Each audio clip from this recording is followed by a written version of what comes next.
What if everything you believed about power was wrong? What if an empire could fall, not to a massive army, but to a few hundred men? Because that's exactly what happened. In the early 1500s, across the ocean, there existed a civilization unlike anything Europe had ever seen. A world of gold, of towering temples, of rituals and gods. A world ruled by power, belief, and fear.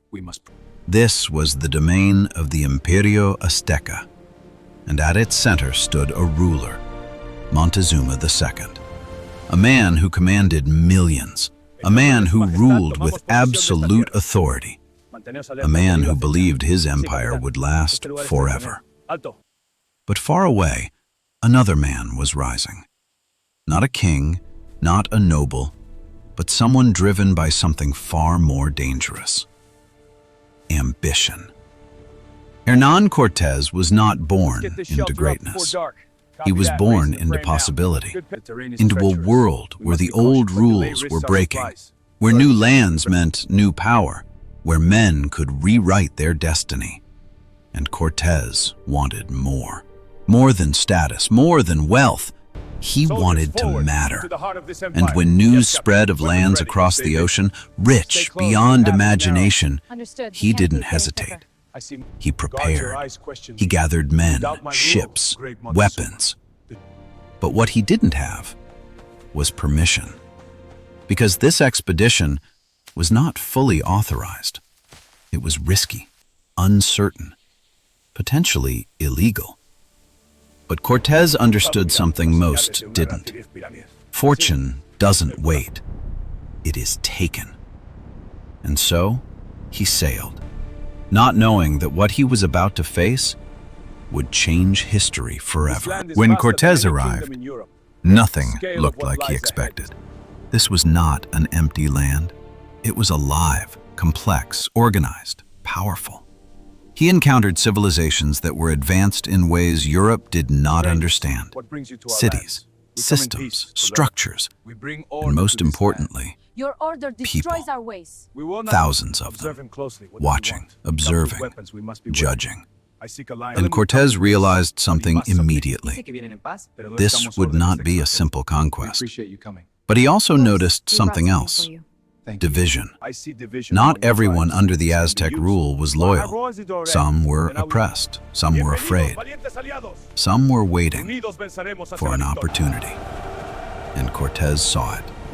Because he didn't just fight with weapons, he fought with strategy. He formed alliances. He turned enemies of the empire into his own army. And suddenly, he wasn't just a foreign invader. He was something else. A force, growing stronger with every step. But there was still one obstacle left, the heart of the empire, the capital, the city that defined everything, Tenochtitlán. And when he saw it for the first time, even he was stunned. Built on water, massive, beautiful, powerful. It was not a city meant to fall. And yet, that's exactly what he intended to do. When Hernán Cortés finally met Montezuma II, it was not war. It was something far more dangerous, uncertainty. Because neither man fully understood the other. Different worlds, different beliefs, different rules. Montezuma did not attack. He welcomed Cortés. Gifts were exchanged. Respect was shown.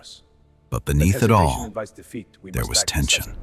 Because Cortés wasn't there to negotiate. He was there to take. And slowly, he began to shift control. He took Montezuma hostage, inside his own empire, inside his own capital. It was a move so bold, so unexpected, that it worked at first. Because power is not just about force, it's about perception. And for a moment, Cortés controlled the empire from within. But empires do not collapse quietly. And outside the palace, anger was building. The breaking point came suddenly. Violence erupted. the people of Tenochtitlan turned against the invaders. What began as tension became chaos. Cortés lost control. His position weakened, and for the first time, he was vulnerable, outnumbered, surrounded, and forced to retreat. The night became known as something infamous, a disaster, losses, desperation, survival. But Cortés did not give up. He regrouped, rebuilt, and prepared for something bigger. Because now, this was no longer strategy. It was war, a siege, a slow, relentless destruction of the city. Supplies cut, pressure increasing, disease spreading. Because something else had arrived with the Spanish. Something invisible, something devastating. Smallpox. And as the empire weakened, Cortés struck again, until finally, the city fell. Not in a single moment, but piece by piece, until nothing remained. When the empire collapsed, it didn't just change one region, it changed the world. Because the fall of the Imperio Azteca marked the beginning of something much larger: colonization, expansion, Here stood the old transformation. its stone legacy And at the center of it all, Hernán Cortés, a man who arrived with almost nothing and left with everything. But history is never simple, because what he achieved came at a cost, a massive one. Lives lost, cultures destroyed, a civilization erased. And so the question remains, was he a genius, a conqueror, or something else entirely? Because power can build, but it can also destroy. And sometimes it does both at the same time. And even today, his story echoes through history.